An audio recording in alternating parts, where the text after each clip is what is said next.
Saya Izzadin kini berada di sekitar Bukit Bintang, Kuala Lumpur bagi melaporkan untuk Banteras COVID-19 sepanjang minggu ini.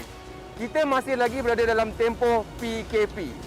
Tempoh PKP 3.0 ini adalah amat penting bagi mengekang penularan dan melandaikan lekuk rantaian jangkitan COVID-19 yang amat membimbangkan pada ketika ini.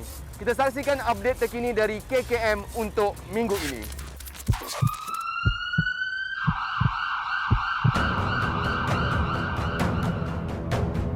Pada 16 Jun 2021, Malaysia merekodkan kes baru COVID-19 sebanyak 5,150 kes. Ini menjadikan jumlah kes positif COVID-19 di Malaysia adalah sebanyak 673,026.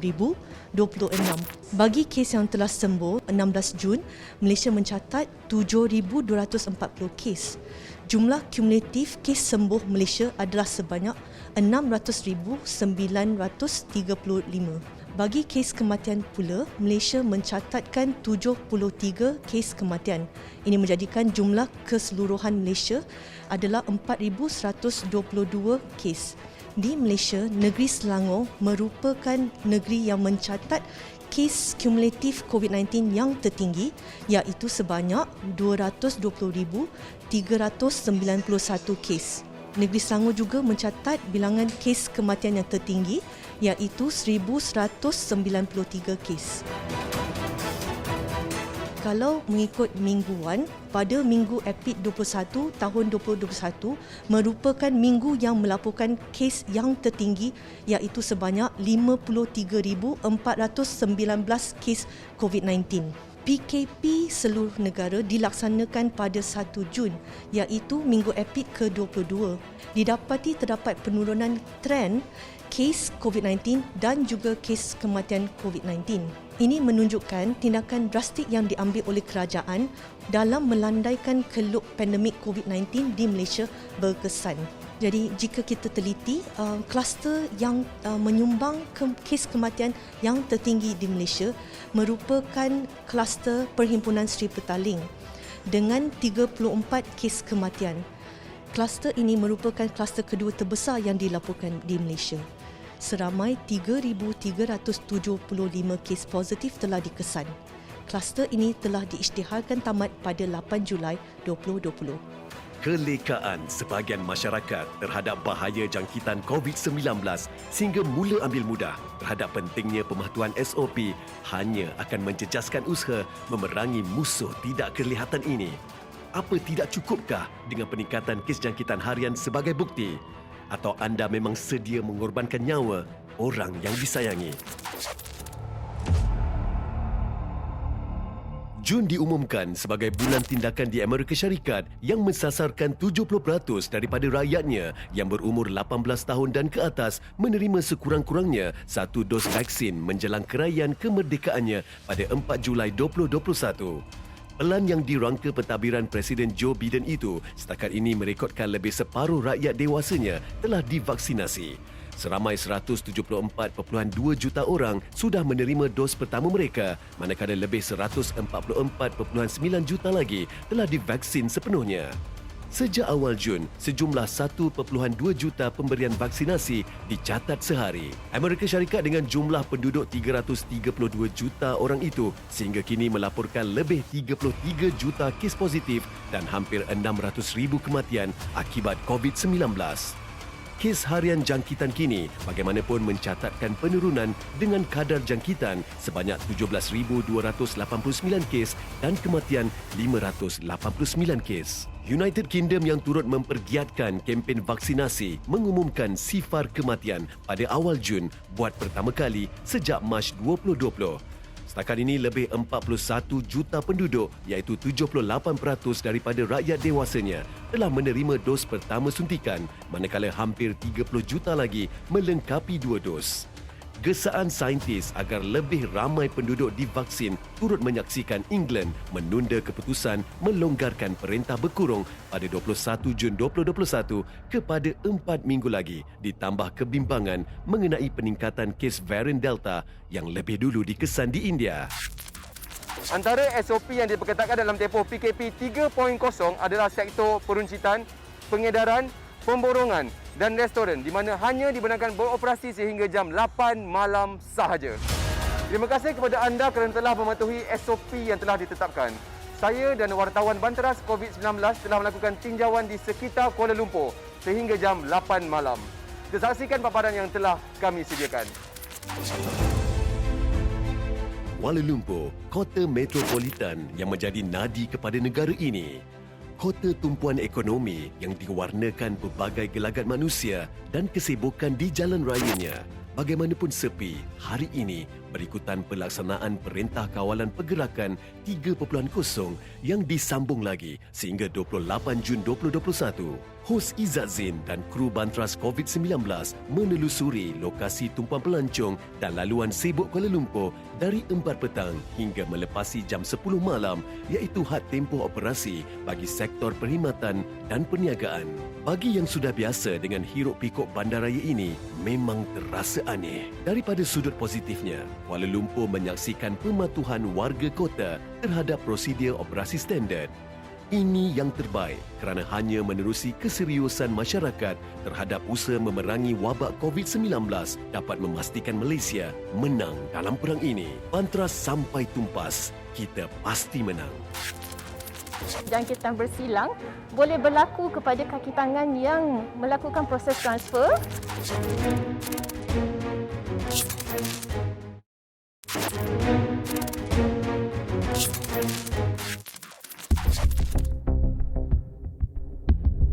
Isopod dulunya bertujuan mengendalikan pemindahan pesakit kritikal dan berisiko tinggi menjangkiti orang ramai seperti wabak Ebola, kini digunakan untuk memindahkan pesakit COVID-19 daripada satu hospital ke hospital lain. Ini didorong antaranya oleh keupayaan COVID-19 bermutasi menjadi varian berbahaya yang disukarkan lagi dengan kadar jangkitannya yang mudah merebak, semudah melalui air liur dan udara.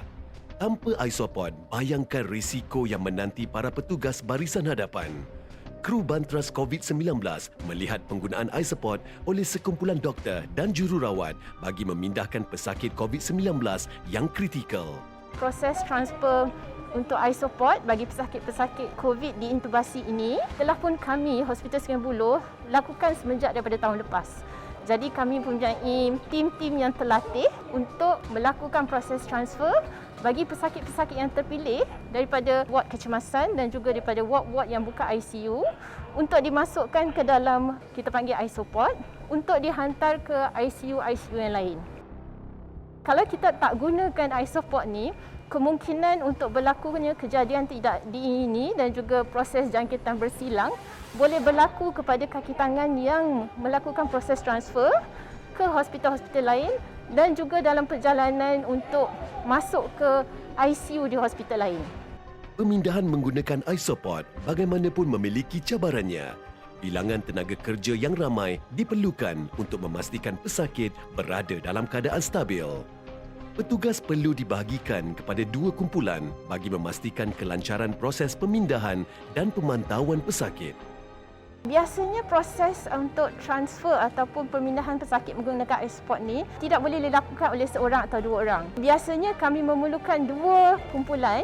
Kumpulan yang pertama adalah yang terlibat secara langsung menghandle the patient, sekurang-kurangnya 2 atau 3 orang. Dan juga tim yang kedua iaitu kita panggil outer ring. Outer ring ni biasanya dia tidak berhubung terus dengan pesakit, tetapi mereka adalah penting untuk melakukan pemantauan bagi rakan-rakan mereka. Biasanya, tim yang pertama tu dia akan bawa pesakit menggunakan ambulans dan tim yang kedua tu biasa akan ikut daripada kenderaan biasa daripada belakang dan mereka tidak memerlukan pemakaian yang lengkap PPE seperti tim yang kita panggil inner ring. Untuk melakukan pemindahan, yang pertama untuk peringkat kami di Jabatan Kecemasan adalah memastikan pesakit berada di tahap yang paling optimal, stabil untuk dipindahkan ke hospital-hospital lain. Hanya waris terdekat yang dibenarkan untuk melakukan pengecaman dan tatapan terakhir, namun dipisahkan oleh bilik kaca. Kita saksikan paparan eksklusif barisan hadapan unit forensik melakukan tugas-tugas mereka.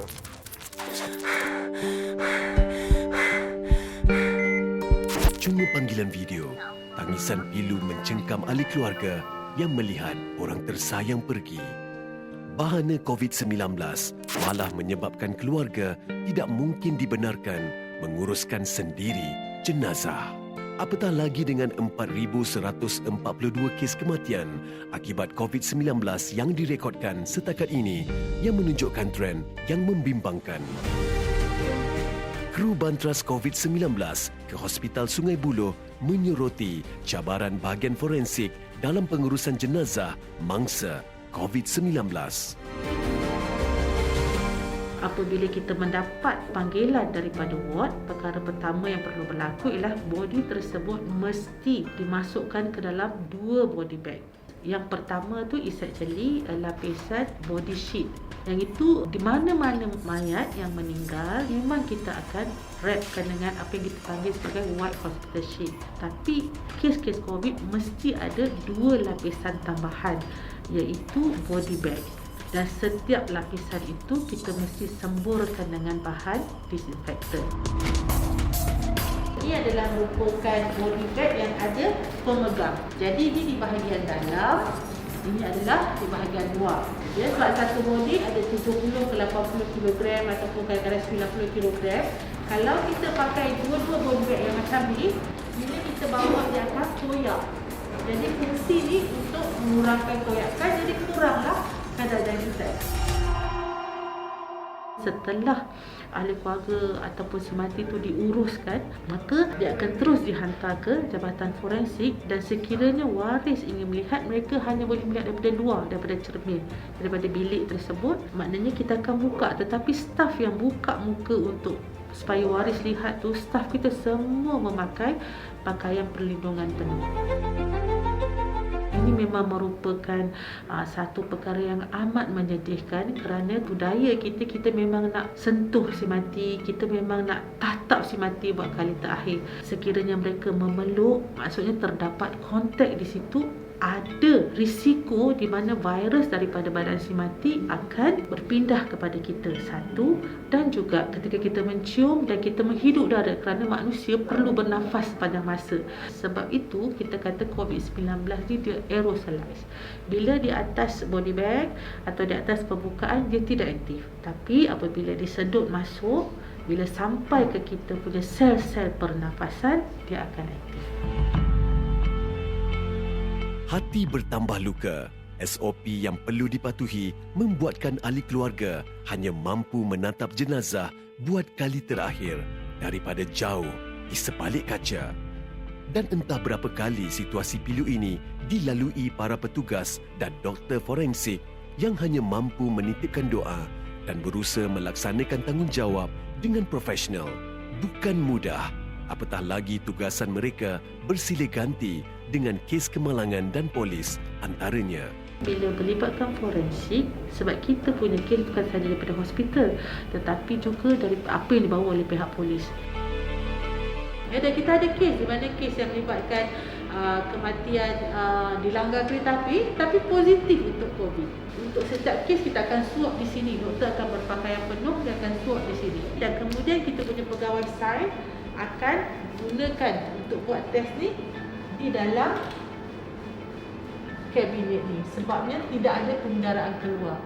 Jadi bila result tu dah dibaca, kita akan tahu sama ada dia positif atau negatif. Jadi kat situ kita akan mengalami kekangan. Sebab kita kena buat benda siasat, dalam masa yang sama kita kena uruskan kes COVID juga.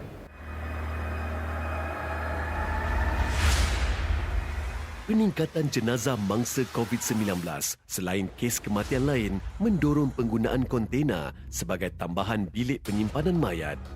Jumlah penyimpanan mayat yang terhad jelas memerlukan sistem penyusunan yang terancang. Jika dilihat susun atur kontena tu, maknanya satu body satu rak. Buat masa ni keadaan begitu. Tapi sekiranya terlalu ramai yang meninggal dunia akibat COVID, maka kita tak boleh gunakan rak tersebut. Maknanya kita akan susun body tu bertingkat.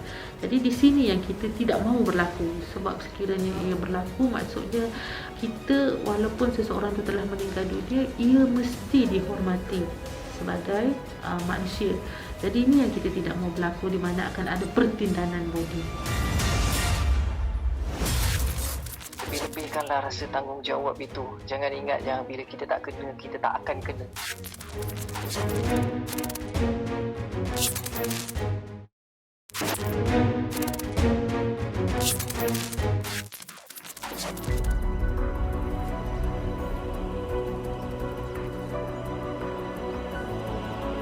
Saya dah selesai ambil vaksin saya pada hari ini. Alhamdulillah tak sakit. Proses pengambilan vaksin ini pun sangat lancar dan saya seru warga emas seperti saya ini datanglah beramai-ramai supaya kita ambil vaksin untuk sejahtera keluarga dan rakyat Malaysia semua. I very scared of needle when they poke. So but just now when they inject me, I don't feel anything, just like the end bite ini. So I'm 65, I'm the senior citizen, so everybody should come now. First thing, you prevent the hospital system to break down. If you don't get vaccine, then you kena, and then you see the government cannot let you die. So, but the limited facility. So I hope all the senior citizens should help out to prevent the breakdown of our health facility. Everybody should come for vaccination. It's very good, and I'm indeed happy, and I'm glad that I've been vaccinated, thanks to the minister himself, and also for the staffs who've actually been involved here day and night. I think they have done a fantabulous job. Sudahkah anda mendaftar untuk divaksin? Malaysia akan hanya menang setelah 80% rakyatnya divaksinasi. Jangan gentar, penawar ada di tangan kita. Ayo, vaksin diri, lindungi semua. Petugas dan penerima vaksin di Pusat Pemberian Vaksin atau PPV Stadium Perpaduan Petrajaya di Kuching, Sarawak teruja menerima kunjungan Menteri Penyelaras Program Imunisasi COVID-19 Khairi Jamaluddin pada 28 Mei 2021. Ia adalah antara 13 PPV yang dibuka di Sarawak dan mula beroperasi sejak 23 April 2021. Manakala Borneo Convention Centre Kuching yang turut dijadikan tempat pemberian vaksin menyaksikan AstraZeneca mula diberikan kepada sukarelawan pada 7 Jun 2021. Penambahan pusat itu adalah antara usaha Kerajaan Negeri Sarawak bagi memastikan 2.2 juta rakyatnya diimunisasi menjelang akhir Ogos ini. Ia sekaligus memberi peluang kepada masyarakat mengikuti program sukarelawan MyVac membantu petugas barisan hadapan memvaksin orang ramai. Cabaran yang kita selalu hadapi adalah sikap dan juga prihatin manusia dalam keadaan-keadaan menunggu panjang. So, kita terpaksa memainkan peranan untuk memaklumkan kepada mereka bahawa kita mohon bersabar. Apabila anda telah mendapat slot untuk pemberian vaksin, pastinya mereka akan dapat pemberian vaksin tersebut. Okay, apa yang nyuruh kami mau jadi sukarelawan tu, kami dapat nolong orang dan beri informasi apa yang kami dapat daripada bertugas di SIA. Jadi saya menjuru semua penduduk di kawasan Apia Batu Kawah lah, minta jangan takutlah, oleh kerana jadi untuk pakai jaga kita pun. Dia takut kita kena nanti ada vaksin kita kena ada susah sedikit. Selepasnya ambil vaksin dos pertama ya, alhamdulillah mak kami madahnya. Saya ada apa-apa, alhamdulillah sehatlah katanya. Untuk orang-orang di luar ya yang belum ambil vaksinnya, sibollah takut ngambil vaksin ambil ya vaksinnya supaya untuk menjaga keselamatan kita. Beliau adalah seorang yang sangat lincah di pentas dan walaupun sangat aktif, virus corona tetap menyerangnya. Bagaimanakah penerimaan beliau apabila disahkan positif? Kita ikuti kisah Apple Drama Band dalam Figura 19.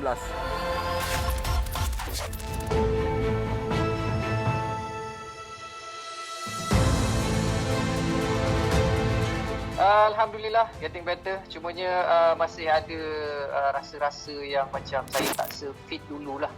Macam ada masa-masanya saya keluar exercise, jogging, saya dapat rasa saya punya fitness macam sedikit drop. Paling ketara sebenarnya adalah saya punya kemampuan menyanyi sebenarnya agak terjejas sebab saya masih ada rasa macam kahak yang tak hilang dekat tekak. Cumanya dari bau je, kadang-kadang bau yang kuat, saya punya hidung dia akan bau yang lain dulu. Baru dia jadi bau yang sepatutnya. Sebelum ni saya nak menyanyi not-not yang dekat pertengahan tu yang memerlukan kita panggil belt, yang mana kita teran daripada perut dan keluar tone yang kuat. Okey je, tapi selepas pada COVID ni walau dah beberapa bulan pun saya menyanyi bila Kita panggil bunyi tu bunyi ayam yang macam suara terkehil tu. Bila tengok kes semakin tinggi adalah semakin risau sebab bila masa saya kena tu saya lebih beri perhatian, saya lebih membaca tentang COVID-19 ni dan macam mana cara dia tersebar dan ada varian-varian baru lagi. Dan risaunya adalah sebab depan mata saya sendiri saya nampak adalah anak saya positif tapi dia tak ada simptom. Jadi itu yang bila saya tengok kes semakin tinggi adalah saya terkenangkan yang kes macam anak saya ni yang mana dia punya badan rasa sihat tapi sebenarnya dia adalah pembawa virus itu dan boleh menjangkit kepada orang lain. Dan bila lagi ramai yang dijangkiti sekarang ni maknanya lagi ramai yang berpeluang ataupun berpotensi untuk jadi macam tu yang dipanggil asymptomatic ni yang mana dia tak perasan pun dia sebenarnya adalah pembawa. Ada juga mangsa-mangsa yang sihat dan muda juga terkorban disebabkan COVID ini. Jadi bagi saya mereka yang rasa macam benda ni tak ada apa, benda ni biasa je, sangat tak bertanggungjawab sebenarnya kerana info semuanya ada di luar sana, kita dapat baca hari-hari sebenarnya. Perkara yang paling penting adalah vaksin. Vaksin akan membuatkan kita dapat mencapai imuniti kelompok tu dan itu yang paling penting. Saya nak pesan kepada semua, COVID is very real dan kesannya saya dapat rasa sampai hari ini lebih-lebihkanlah rasa tanggungjawab itu. Jangan ingat yang bila kita tak kena, kita tak akan kena. Ingat nasihat Apple Drama Band terutama yang mempunyai keluarga. Jaga SOP dan jaga diri bukan sahaja untuk kesejahteraan keluarga kita tetapi untuk kesejahteraan seluruh rakyat Malaysia. 4 fasa pelan pemulihan negara yang bersandarkan 3 indikator ambang utama dibentangkan Perdana Menteri Tan Sri Muhyiddin Yassin sebagai strategi peralihan keluar Malaysia daripada kemelut pandemik COVID-19. Nilai indikator itu bersandarkan pada purata kes harian COVID-19, kadar penggunaan katil di wad unit rawatan rapi dan kadar populasi yang menerima 2 dos suntikan vaksin. Dimulai fasa pertama Perintah Kawalan Pergerakan secara menyeluruh yang sedang diadakan, pelan itu diyakini dapat mengembalikan negara pada penghidupan harian biasa menjelang akhir tahun ini. Ingat Banteras sampai tumpas, kita mesti menang. Saya Izzat Jain mewakili produksi Banteras COVID-19 mengucapkan Assalamualaikum dan jumpa lagi minggu hadapan.